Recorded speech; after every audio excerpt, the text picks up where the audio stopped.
صحیح کر دیا آپ نے آواز. جی جی کیسے آپ خیریت سے؟ اللہ تعالیٰ کا بڑا احسان ہے. Thank you sir. آپ سنا آپ کیسے ہیں؟ جی ٹھیک ٹھاک. آپ نے بڑا لمبا ٹائم لے لیا مولوی صاحب کے ساتھ، جو ہے سارا ٹائم ضائع ہو گیا. آپ سے بات کرنی تھی تو میں آپ کی خدمت میں حاضر ہوں. وہ بات کروں میں گا. کیا کرتا بھائی، وہ نہیں چھوڑ رہا تھا نا. وہ جو ہے نہیں، وہ ایسے کھچڑی پکانے کا فائدہ نہیں ہے نا، ٹو دی پوائنٹ بات کرنی چاہیے. صحیح، بالکل صحیح فرما. آپ کہاں سے کال کیا آپ نے بھائی صاحب؟ اللہ یاری صاحب، میں آزاد کشمیر سے، ایسے راول پنڈی میں سے. اچھا، اسم گرامی کیا آپ کا؟ میاں عزیز الحسن. اچھا عزیز بھائی، اللہ تعالیٰ آپ کو عزت دے میاں صاحب. حکم کریں میاں صاحب. اچھا، سب سے پہلے تو میں آپ سے یہ کہہ دوں کہ چند چیزیں وہ طے کر لینی چاہیے بات کرنے سے پہلے. جی سر. 3 منٹ سے زیادہ بات کوئی بھی نہیں کرے گا، زیادہ سے زیادہ 3 منٹ. اور ایک بندہ ٹھیک. بات کر کے جب بات اپنی مکمل کرے گا تو پھر دوسرا اس کا جواب دے گا. ٹھیک ہے؟ صحیح ہے. میں نے 2 باتیں سب سے پہلے آپ کو یہ کہوں کہ آپ مجھے یہ بتائیں کہ یہ جو آپ نے یوٹیوب چینل پہ جو لنک پہ آپ لوگوں کو لیتے ہیں، اس کے پیچھے آپ کی کیا مقاصد کیا ہے؟ کس وجہ سے یہ کر رہے ہیں؟ مقصد ہمارا یہ ہے کہ یہاں پر ہم کیونکہ قرآن کا حکم ہے قل ہاتوا برہانکم ان کنتم صادقین. اگر کوئی سچا ہے تو اس کے پاس دلیل ہے. تو ہمارا فخر ہے کہ ہم اہل بیت طاہرین علیہم الصلاۃ والسلام کے پیروکار ہیں. پورے امت اسلامیہ میں جتنے مذاہب ہیں وہ سب باطل پر ہیں، صرف اور صرف شیعہ اثنا عشریہ حق پر ہیں. اور ہمارے پاس اپنے عقائد کے دفاع کے لیے بہت سارے بے انتہا دلائل مخالفین کے کتب سے موجود ہیں. اور کسی بھی مسئلے پر مخالفین ہم سے علمی گفتگو کرنا چاہیں، ہم پہ اعتراض ہے، ہمارے مذہب پہ شکوک ہیں یا کوئی اعتراض ہے شیعہ مذہب کے متعلق، ہم اس کا جواب دینے کے لیے حاضر ہیں. اور اس کی وجہ، اس کا مقصد یہ ہے تاکہ جو شیعہ عوام ہیں ان کے وہ اگر اپنے مذہب کے متعلق کوئی شکوک شبہات سنتے ہیں تو ان کو اس کا جواب مل جاتا ہے یہاں پر. اور اس کے علاوہ جو ہمارے مسلمان بھائی ہیں وہ ہمارے مذہب کے متعلق نہیں جانتے، بعض مسائل کے ان کو سوء تفاہم ہوتا ہے، تو اس سے وہ اپنا سوال کر کے وہ مسائل کلیئر ہو جاتے ہیں. اور بہت سارے لوگوں کی ہدایت بھی ہوتی ہے، وہ شیعہ بن جاتے ہیں الحمدللہ رب العالمین. رسول پاک صلی اللہ علیہ وسلم کا فرمان ہے لِیَهْدِیَ اللَّهُ بِکَ رَجُلًا خَیْرٌ لَکَ مِنْ حُمُرِ النِّعَمِ. اگر اللہ آپ کے واسطے، آپ کی وسیلے سے ایک شخص کو ہدایت دے دیتا ہے تو وہ بہت پوری دنیا کی دولت سے آپ کے لیے زیادہ بہتر ہے.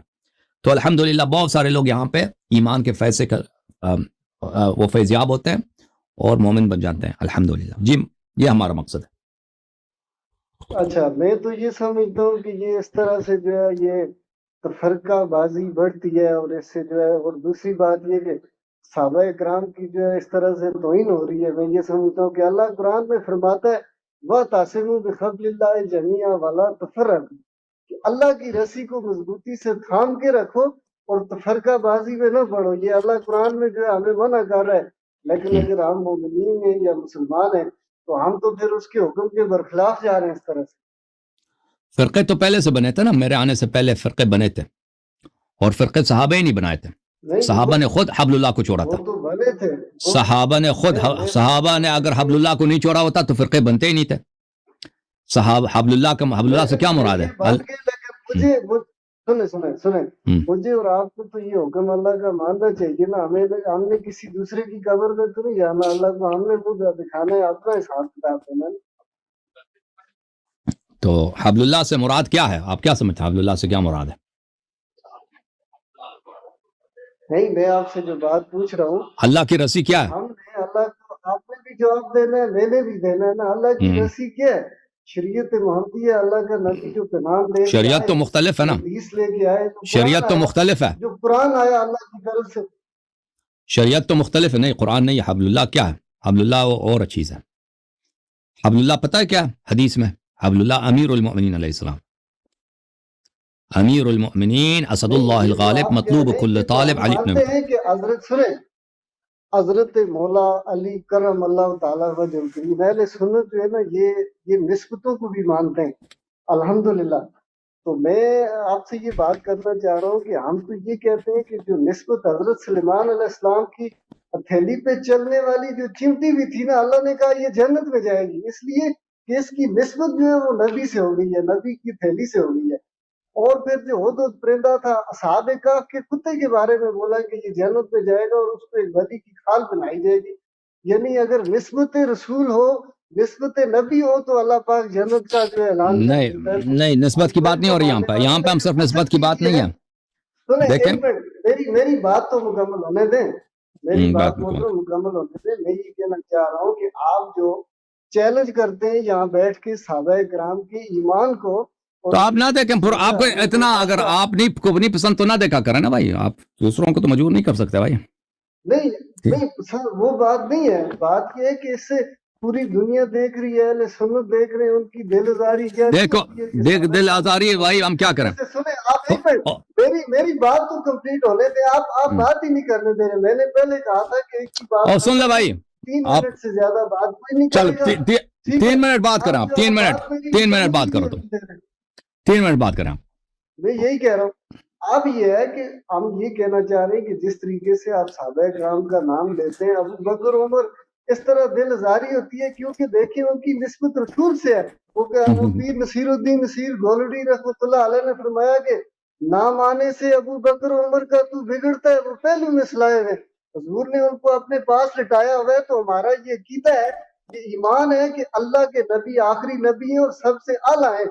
اور حضور سے نسبت جب حضرت سلیمان علیہ السلام کی تھیلی پہ چلنے والی چمٹی جنت میں جا سکتی ہے، تو جو حضور کے پہلو میں سوئے ہوئے کیا جن کا ایمان فاسق ہو چکا تھا، آپ کہہ رہے ہیں جس طرح سے کہ وہ مرتاد ہو گئے تھے، تو کس طرح حضور کے روزے کے پاس جو ہے وہ لے گئے؟ ختم ہے بات آپ کی؟ ہاں بھائی ٹھیک کریں، آپ بات کریں. آپ نے کہا 3 منٹ ہم نے چائے بھی ڈال دی بھائی. چائے پینے کے لیے مجھے 2 منٹ چائے میں پینے کا موقع ملے گا. اب چائے بھی ٹھنڈا ہو جائے گا آپ کی وجہ سے. چلیں، آپ نے 3 منٹ بات نہیں کی. تو پہلی بات، اب میرے 3 منٹ ہے. اب میرے 3 منٹ ہے. 3 منٹ ہے میرے بھائی صاحب. اب 3 منٹ سن کے آپ سے خداحافظی ہے. یہ میری باری ہے. پھر اس کے بعد آپ سے گفتگو نہیں ہے.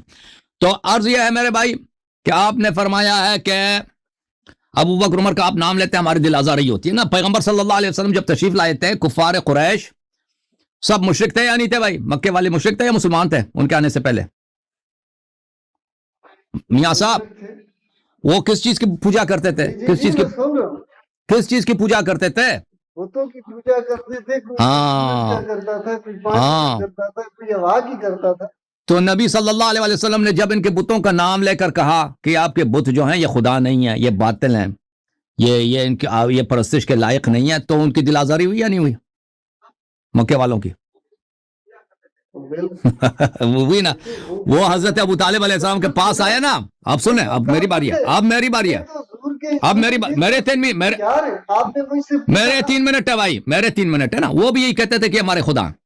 وہ آئے اسی لیے آئے حضرت ابو طالب علیہ السلام کے پاس اور کہا کہ آپ کا بھتیجا بڑا اچھا آدمی تھا پہلے، یہ کچھ عرصے سے یہ جادوگر بنا ہے، نسجیر باللہ اور فلاں شاعر بن گیا، لیکن یہ ہمارے خداؤں کو گالی دیتا ہے اور یہ ہمارے خدا ہیں، ہمارے آبا کے خدا ہیں. یہ کیسا، یہ اس کو کیا جرأت ہو، ہمارے خداؤں کو یہ گالی دیتا ہے. حالانکہ نبی صلی اللہ علیہ وسلم گالی نہیں دیتے تھے، وہ صرف اتنا کہتے ہیں کہ خدا نہیں ہے. تو لیکن ان کے ہاں کیونکہ وہ مقدس تھے تو ان کو دل آزاری ہو گئی. تو اب آپ کی جو دل آزاری ہے کہ شکوہ ہے، اس کا عرض یہ ہے کہ ہم دل آزاری سے ہاتھ اٹھائیں گے بھائی. ہم خود نہ ابو بکر عمر تو چھوڑ دیں، ہم یزید کی بھی تعظیم کریں گے، یزید تک کی. وہ یزید آپ لوگ اکثر یزید کی تعظیم نہیں کرتے، لیکن میں کروں گا. صرف آپ سے اتنا آپ اپنے عالم کو لے کے آئے ادھر. ہاں ہم کریں گے. ہم دیکھیں نا، ہم اتنا کمپرومائز کریں گے، اتنا ہم ناصبی بنیں گے کہ ہم یزید کی بھی تعظیم کریں. بس ایک شرط ہے کہ آپ ابو بکر عمر جس کا کہتے ہیں کہ ان کے نام لینے سے آپ کی دل آزار ہوئی تھی، ان کا اسلام عالم لے کے ان کا اسلام ثابت کریں. ختم بات. میں نہیں کہتا ان کا ایمان ثابت کرو، ان کے فضائل ثابت. میرے 3 منٹ ہے نا، میرے 3 منٹ ہے بھائی، میرے 3 منٹ ہے نا، میرے 3 منٹ ہے. ان کا آپ لوگ اسلام ثابت کریں. ابھی میں کتنے سالوں سے منتظر ہوں، اللہ جانتا ہے کتنے سالوں سے. عربی زبان میں نے چیلنج دیا، فارسی زبان میں، انگلش زبان میں، اب اردو زبان میں کئی سالوں سے چیلنج دے رہے ہیں. آپ کے وہ پیر عرفان شاہ مشہدی صاحب ہیں، وہ بڑے مناظر ہیں. نام لے کے 6-7 سال سے میں نے آپ کے بڑے بڑوں کو میں نے کہا کہ آ جائیں میرے سے، جو شرط ہے وہ بھی منظور ہے. مناظرے کے جو بھی شرط ہے آپ کے ابھی سے منظور ہے. کوئی آتا نہیں. جب اسلام ثابت نہیں کر سکتے بھائی تو کیا ہم سے گلا کرتے ہو کہ ان کا نام نہ لو؟ ٹھیک ہے نا. اب جہاں تک حبل اللہ کی بات ہے، حبل اللہ کی میں آپ کو حدیث دکھا دوں. حبل اللہ سے کیا مراد ہے؟ یہ کتاب ہے آپ کا